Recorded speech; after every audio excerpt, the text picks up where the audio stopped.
Hello, Patriots. Welcome back. If you don't know me, hi, my name is Chaida. I'm a Black conservative commentator and writer.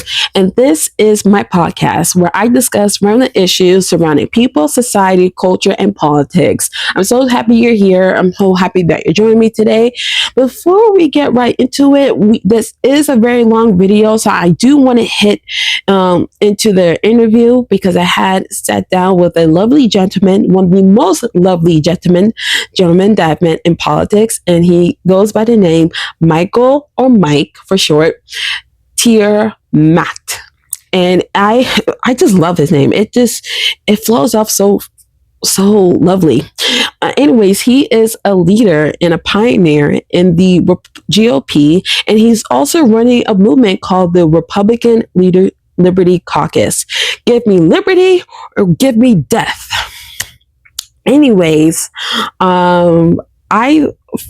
found out about him, and I found out about him. He first came to a local Republican meeting here in Norfolk, and that's how I met him. And I was really intrigued by his past and just everything that he's done, like from law enforcement and everything.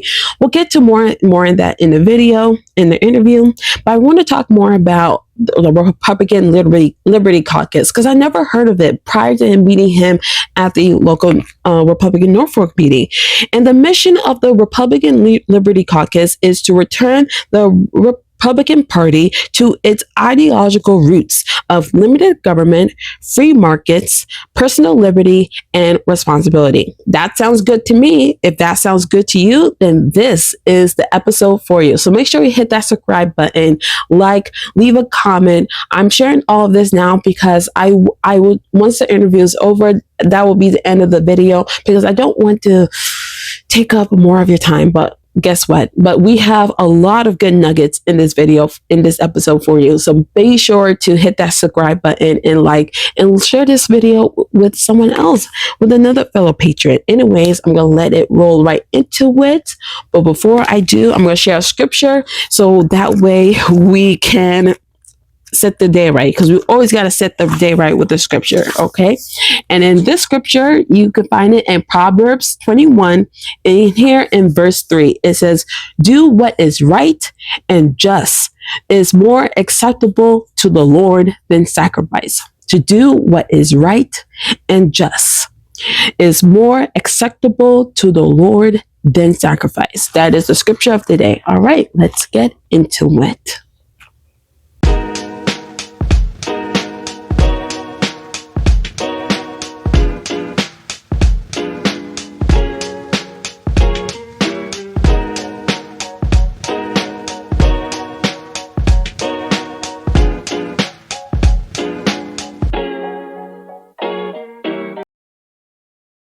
Awesome. Thank you so much, Mike, for taking the time out of your busy schedule, or what I assume is a very busy schedule for you. And I'm sure it is for everybody. And just being able to do this for me, and I know that my audience is going to appreciate it. So can we just start off by diving a little bit into your history, your background a little bit? Sure. What is it that you would like to know? Well, for those who, for my audience who may not know, I first met Mike at a Republican meeting last month, and he was the guest speaker there, and he was sharing his new political group, Republican Liberty Caucus. Yep. And I wanted to know more about that. But I'm also very curious about your little bit history in the libertarian movement, but also I'm really interested about your policing.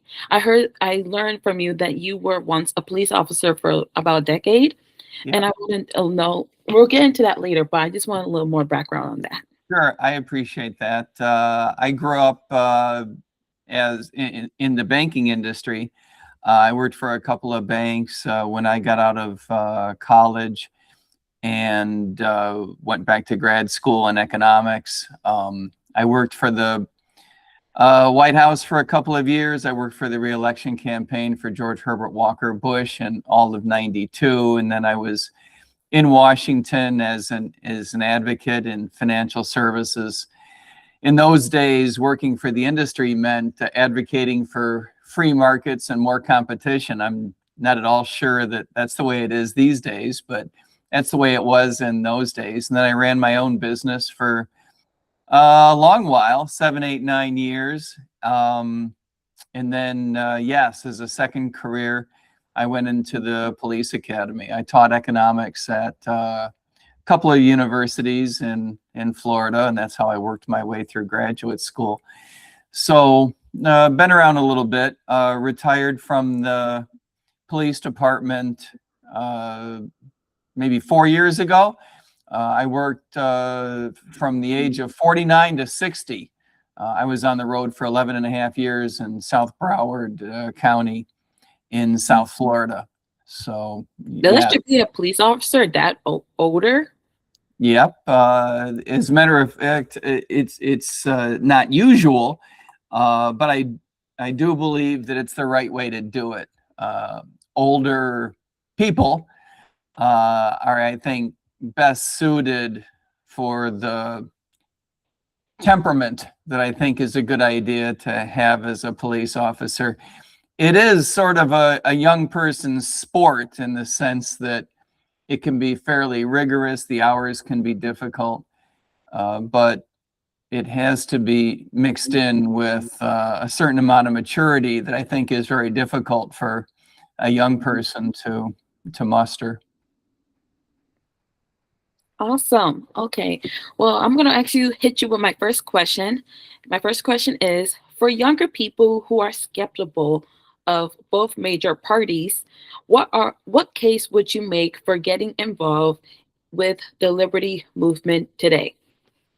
Oh boy. First of all, I think you should be skeptical of both major parties. I would say you should also be skeptical of all the other parties. I worked in the Republican Party for a long time. Did a little work for W, a little work for Bob Dole. Those are the days. Ask your parents. And around the time I became a police officer, around 2010, 2011, I switched and started working inside the Libertarian Party and spent a long time in the Libertarian Party. I was the Libertarian Party's... One second. All good. Around 2010 or 2011, I switched to the Libertarian Party around the time I became a police officer. Worked in the Libertarian Party for a long time, maybe 14 years. I served as the Libertarian Party's vice presidential nominee in 2024. So I understand the idea of growing so skeptical of a party, even my beloved Republican Party, to the point where you're willing to try something else. I grew up fiscally conservative and did not believe that the Republican Party was sufficiently dedicated to fiscal conservatism for my taste. By the way, I still believe that that's true. I don't think either of the major parties is dedicated to fiscal conservatism, and I think that that's a problem. I think what I would say to young people, especially who are worried about their values not aligning with the parties, is a couple of different things. One is the parties in the long run are malleable. You can affect the parties. You can affect platforms. You can affect the way the people think. You're better off picking a party that, at least in the main, aligns with your principles and your values. But don't expect a party, even under the best of circumstances, to align perfectly with where you are. For me, I believe in the basics: fiscal conservatism and adherence to the Constitution, free markets, protecting our medical freedoms, and a less interventionist foreign policy, which parenthetically, I think, is where President Trump's center of gravity is, notwithstanding what we've seen over the last couple of months. And for me, that means the Republican Party. I think the Democratic Party will eventually develop a more liberty-minded wing, but I don't think that that's going to be anytime soon. So I appreciate why a lot of young people are gravitating toward the Republican Party, and I understand why people are frustrated with both parties. The other thing that I would offer is, even if one party or the other that you decide to work inside of, right, is not perfectly aligned with your values, I would suggest get involved anyway, not only because you can move the party in one direction or another, but find bite-sized pieces that you can digest. You know, get involved with a particular campaign, get involved with a local campaign, for example, where you can communicate very directly with a number of people in your own community, your own congressional district, your own state, about a particular candidate. It's probably going to be easier to find a candidate that well aligns with how you feel about things. Not perfectly, right? You're never going to find a second human who agrees with all of, you know, your ideas. But it's going to be easier to find a candidate you believe in than it is to find a party that perfectly aligns with everything that you got going on in your own head. Gotcha. Well, thank you for that. Those are, I know I can take away a few nuggets from that. What are the biggest misconceptions that people have of the Republican Liberty Caucus? Are you guys a part of the GOP, or are you guys more aligned? We're part of the GOP, not legally part of the GOP, but we work inside the Republican Party. By legally, I mean, you know, it's not like we're a subsidiary of the party or a chapter of the party or something like that. We're a caucus inside the party. Like the conservative caucus, there are plenty of other caucuses inside the Republican Party. And one of the misconceptions is that there's some legal tie or something like that, like our caucus takes direction from Republican leadership. That's not how it works. And nor does it work that way for other caucuses as well. The other thing I would offer folks to bear in mind is that, like any caucus, the Republican Liberty Caucus does not take on every issue, right? We focus on those issues that I suggested earlier, the basics, fiscal conservatism, and a less militaristically interventionist foreign policy being the two big ones at the moment, and constitutional issues, things like that. Whereas other caucuses might take on other issues.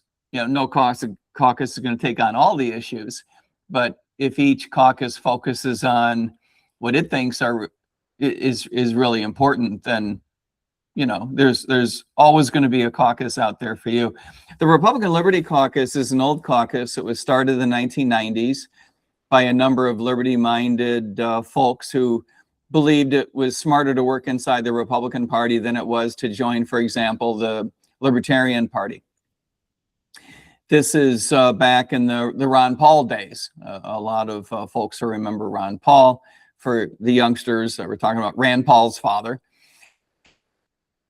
The heyday of the Republican Liberty Caucus was probably a decade ago or so. We're bringing it back in a very strong fashion, and doing so by creating as many state chapters as possible. We just started a state chapter in Virginia and just starting to get that off the ground. So if there's anyone who would like to be involved with the Republican Liberty Caucus of Virginia, reach out to me. Gotcha. Awesome. As you had may have mentioned last month when we first met at the Norfolk Republican meeting, you did mention that you were part of the libertarian movement. I myself, I was also a part of the libertarian movement for a while.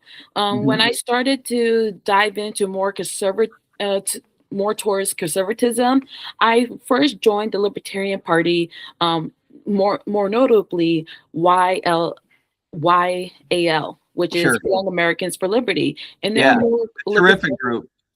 Libertarian base.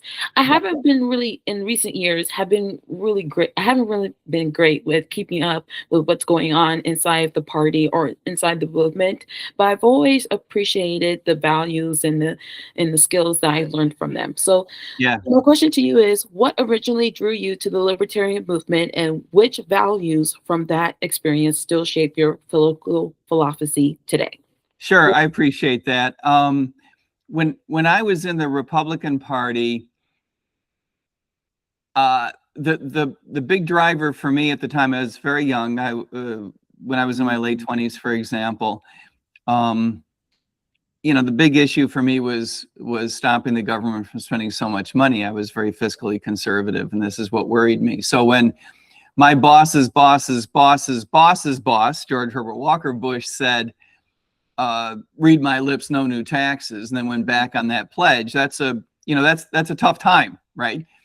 For a youngster who's fiscally conservative, that's a tough day.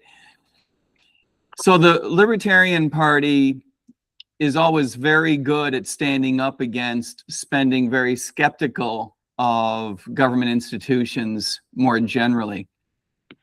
But one of the things that for which I developed a greater appreciation over time, especially spending time inside the Libertarian Party, was coming at libertarianism from what I would call coming to it from the opposite side. Sometimes I say coming to libertarianism from fiscal conservatism is sort of coming from the right side. But you can absolutely come to libertarianism from the left side as well, which I will describe as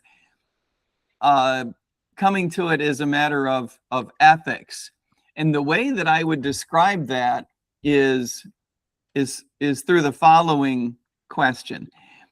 Imagine the following thought experiment. Imagine a world in which the government really could make better decisions for you than you could yourself. In other words, imagine that socialism works. Of all the weird things you might hear a libertarian say, let that be the strangest, right? It's a thought experiment. We know as a matter of empirical research, both across jurisdictions, across nations, as well as through time, we know that socialism doesn't work. But imagine as a thought experiment that it did. The question is, would it be an ethical proposition to let the government make decisions for people? Would it be an ethical proposition for you to let the government make decisions for yourself? Imagine that the world would be more efficient, the world would work better if the government were to make decisions for us. Would it be ethical for the government to make those decisions for us? And I think that the answer has to be no. That in some sense, it is your obligation to live your life, to pursue your life by your own ethics, by your own standards, to make your own mistakes, right? We can't pretend that the only objective in life is economic efficiency. As much as I love economic efficiency, having been an economist for 25 years, but there is an ethical aspect to the nature by which we should be pursuing our lives. And that is something that in the libertarian movement, we give a great deal of thought. Awesome. That's really very thoughtful input to give. Going back to your law enforcement career, how did that career shape your views on public safety, the role of government, and individual rights? Because there have been times in my personal life, I tried to join the police department here in Norfolk. I tried to join the Norfolk Police Department, both as a recruit and then as a PSA, which stands for Public Safety Aide. And, going through the process is very vigorous, as it should be, because you, at the end of it, you're going to have to deal with crazy, dangerous even situations. And most of the time you're carrying a gun. But if you're a PSA, you're not really carrying any weapons to that extreme.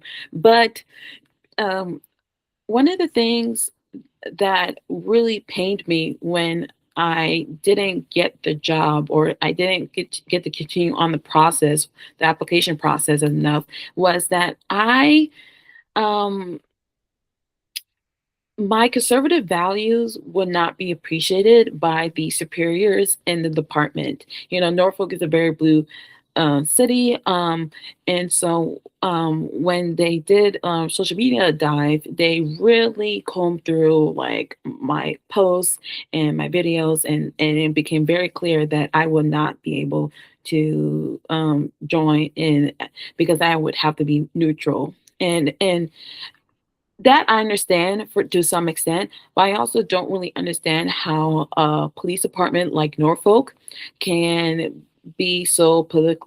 can force the officers be so politically neutral when they take on like different political issues. Like every year for some time now, for recent years, they've hosted an LGBT event for people in the alphabet community here, which I like, not against. I guess it's a good PR campaign. It's a good way to reach out to the community, but I don't really see them doing anything for Black History Month or Women's Month or Men's Month. Do we even have a Men's Month? We should. Like, yeah. So how did your career shape your? I suppose you're right. Yeah. Actually, there's mounting evidence that we really have neglected some of the challenges in raising boys in the United States. So you may be onto something. Yes. But yeah, how did your career shape your views on public safety, individual rights, and the role of government? Well, there's a lot there. Without knowing anything about the particular policies of the police departments in and surrounding the Norfolk area. There are several police agencies down there, so you can always check out others. It's not typically the case that you're required to live in the jurisdiction. As a matter of fact, for those listening out there, I would discourage living in your jurisdiction. It's better actually to work for an agency that's nearby but outside of the jurisdiction in which you live. This is, speaking of social media, this is something that has been a challenge for police departments. They don't want you to, how do I say this? They don't want you to be too far on one end of what they perceive to be the political spectrum, and they don't want you to be too loud about it, about politics and things that might suggest to the community that you might be compromised in terms of how you deal with certain groups of people. How that gets implemented in any particular agency is anybody's interpretation. So sorry about the way that sounded like it played out. For youngsters like yourself who are thinking about a career in law enforcement, I would just encourage you to talk to a number of different agencies, because their policies could be very different one from another.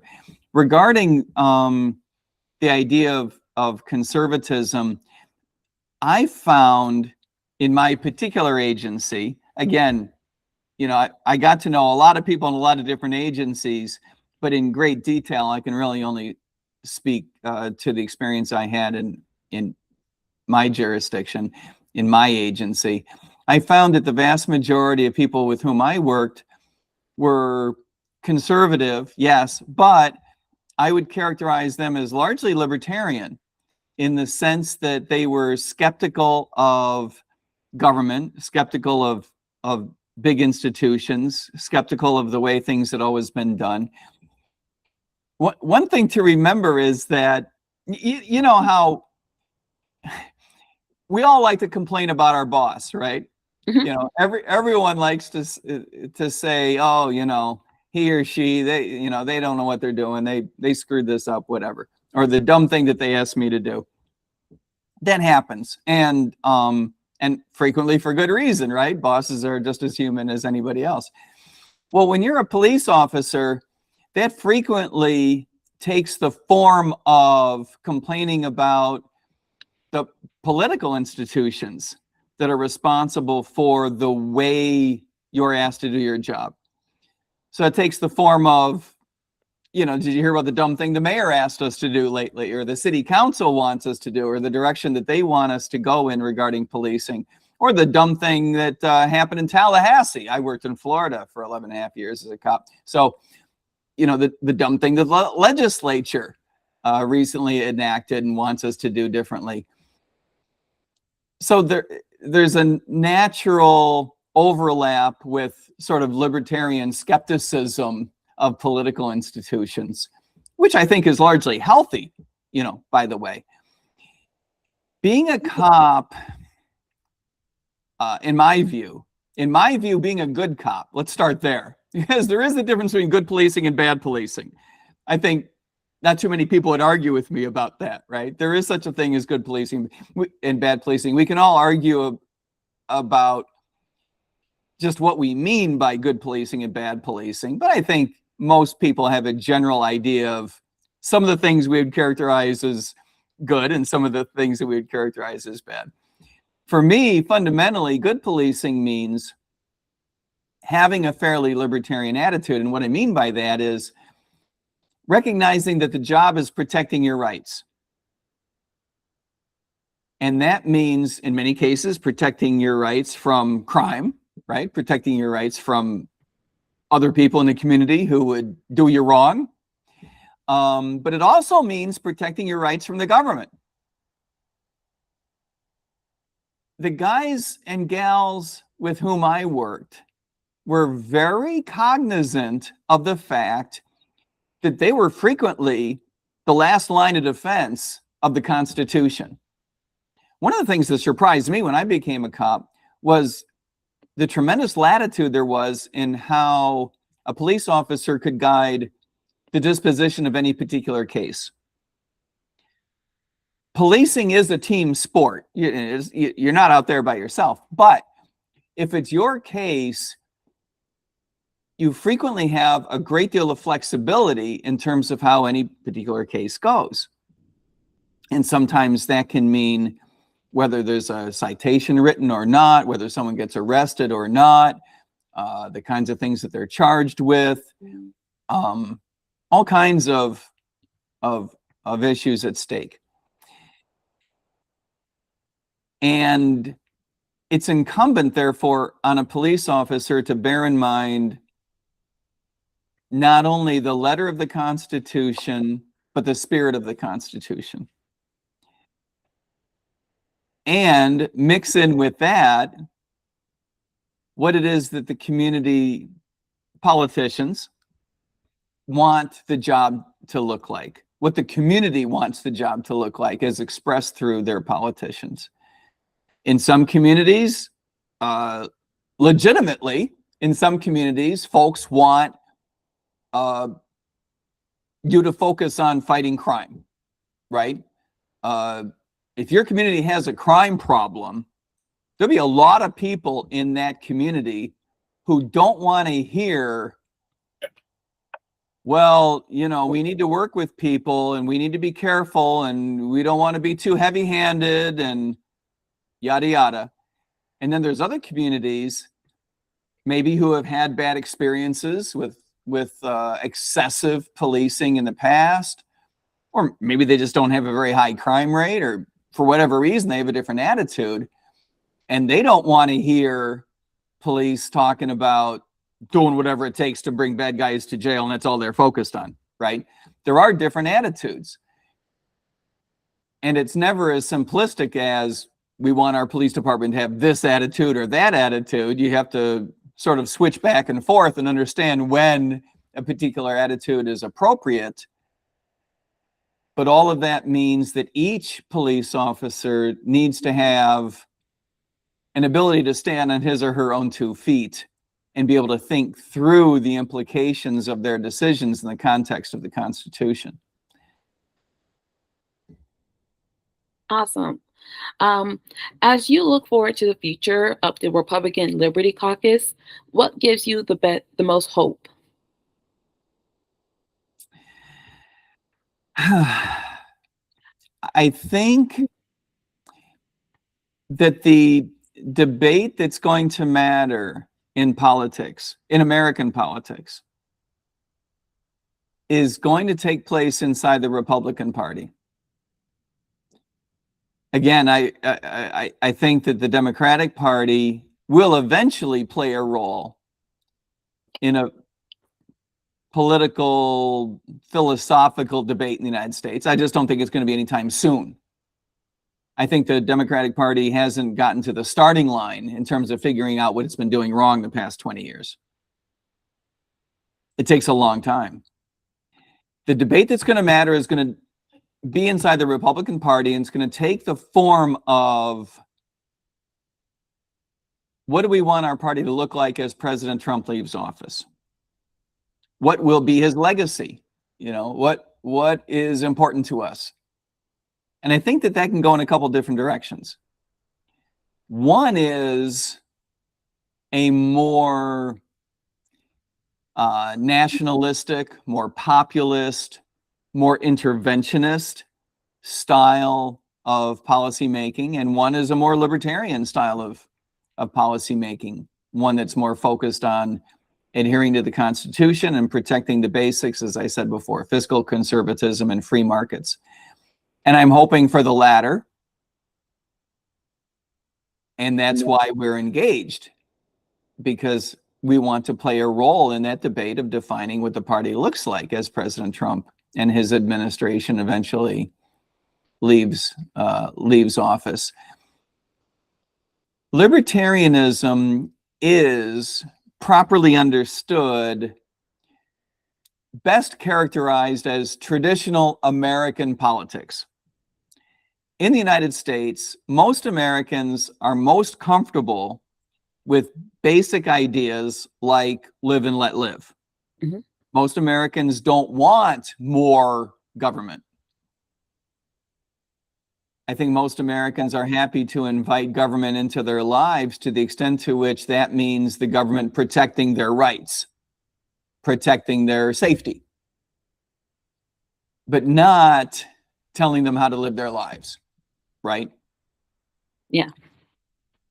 And I think that while it feels from time to time like we've strayed away from some of that, I think we'll eventually get back to those ideas over time. And that's what makes me optimistic. There's plenty to worry about right now. We're looking at a debt crisis for the federal government that could undermine our economy in a very, very profound way in a relatively small number of years. Our divided politics suggests that civil unrest is only a moment away at any given time. And I think that the way that our politics are set up makes it easy for politicians to manipulate us into thinking that war is a good idea when it's not. And each of those topics presents a potentially existential threat to the way our government operates and the way that we do business. So there's plenty to worry about, But we can avoid these huge risks if we can get back to the basics. Yeah. Okay. So my last question, and I am going to be wrapping it up here, but my last question would be, how can everyday Americans, those who may feel disconnected from national politics, can make a meaningful impact locally? Get involved with the campaign. Either run for office yourself, as I think that everybody should at least once in their life. Everyone should run for office. And that can be city council, it can be school board.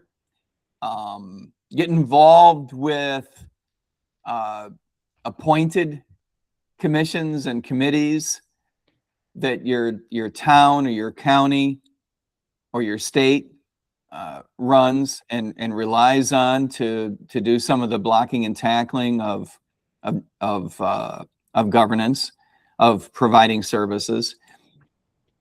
Or support someone, maybe someone you haven't met yet, but someone who's running for office. If you have a friend running for office, that's fantastic, support them.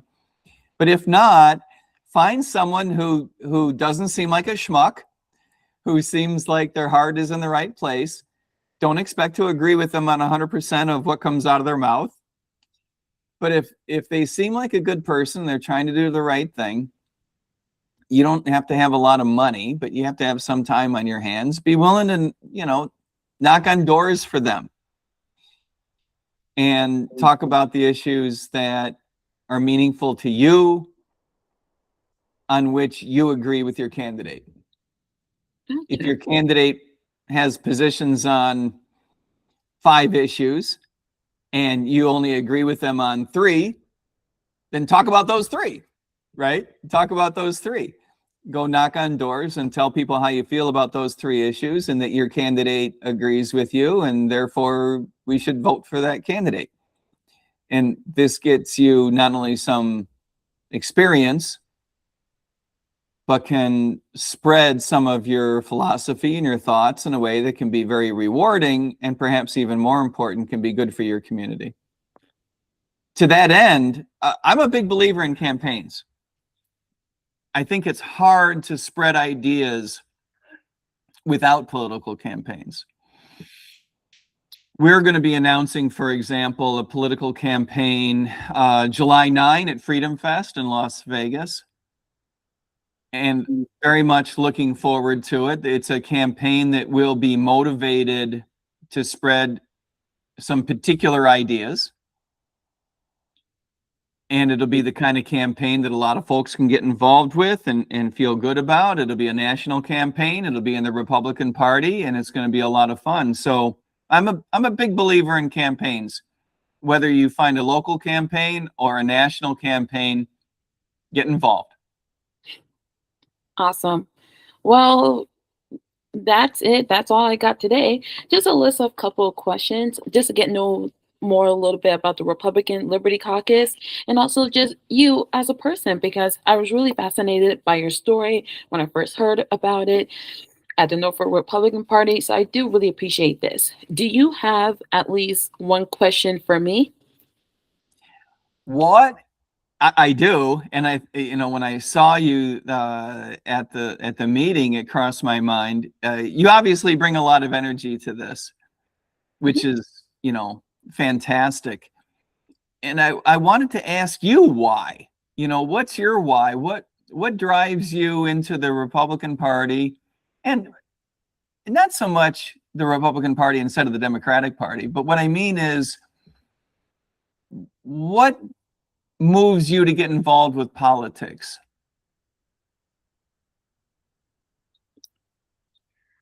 Well, as you may have known a little bit about my story. A little bit, I do know, yes. I grew up in the foster care system up a couple miles north in the state of Maryland. I was born to a single mother, and then at the age of 11, I went into the foster care system, and I didn't age out until I was 21. Yep. And that's roughly 10 years of my life. 10 years of my life then was dictated by the state, because when you're in the system, you become like an inmate, a ward of the state. And so the state takes care of your basic needs based on how the people from foster parents to social workers, and they're here and out, there and out somewhere. I had a lot of people who were supposed to care about me, but did the exact opposite. There were a lot of trauma, a lot of anger issues, a lot of hurt, and just a lot of just nonsense that goes on around. And when I got a little bit older, I wasn't always a Republican or conservative. I was, in fact, a raging leftist. When I did college the first time, I joined a feminist organization and stood on those, like, I basically believed all those, quote unquote feminist ideology, whatever, from abortion to the gender pay cap, you name it, I believed in it. And it wasn't until 2020, during the George Floyd riot, that kind of hit me like a train. And so when I started to have conversation with people basically in the foster care space up in Maryland about how they can approach things differently, ideologically, politically, because they're up there, it's so saturated with democratic policies that they're not exactly open to hearing different ideas. And I Not the Maryland Democratic Party. No way. yes. I spent a long time, a while, being in an echo bubble, and I needed to get out. And that's probably why I started this podcast called This Is Her America, because I wanted this to be for the woman who won't be silent, for the woman who will be resilient in all her ways and would take courage. Yeah. And so I want what keeps me going is, I guess, I want better for kids. I want there to be a time in America where kids are just able to be kids and will have that life growing up, playing outside and not being scared that somebody's going to take them, not feeling in constant danger, not being saturated in social media and everything that goes on in line, and just wanting to have that like adolescent carefree childhood that I for myself never once had. But also for that, I also need to fight for the children who are still in the foster care system, because they will fall victim. If I don't speak out enough, they will fall victim to some of the things that I fell victim to when I went through the foster care I system. understand. As a cop, I saw things that I wish I could change too. Good for you. Good for you. You should be proud of yourself. I think your whole community should be grateful for everything that you do. Thanks for doing it. Of course, thank you for allowing me to have this. Any closing thoughts for my audience, for all my patriots? That's why I call them on YouTube and everywhere. I call them. And you should. And you should. Reach out to me if you want to get involved in a campaign. Reach out to me if you want to get involved with the Republican Liberty Caucus. Or just reach out to me if you want to chat about political philosophy. You can find me at MikeTerMaat.com.